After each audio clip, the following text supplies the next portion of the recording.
फखर जमान की मुश्किलात जल्द आसान होने का इम्कान। साबिक कप्तान बाबर आजम के टीम से ड्रॉप होने से मुताल्लिक बयान और दौरा ऑस्ट्रेलिया से बाहर किए जाने के बाद ओपनर फखर जमान की मुश्किलात आसान होने का इम्कान है।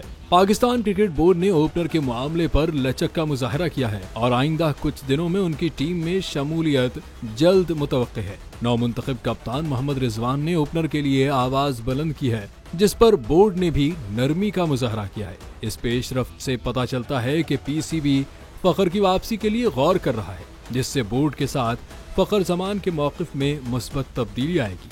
उन्होंने बाबर आजम की टीम से ड्रॉप होने पर बयान दिया था, जिस पर उन्हें पाकिस्तान क्रिकेट बोर्ड की जानिब से शो कॉज नोटिस जारी किया गया था, जबकि सेंट्रल कॉन्ट्रैक्ट में भी क्रिकेटर को शामिल नहीं किया गया था।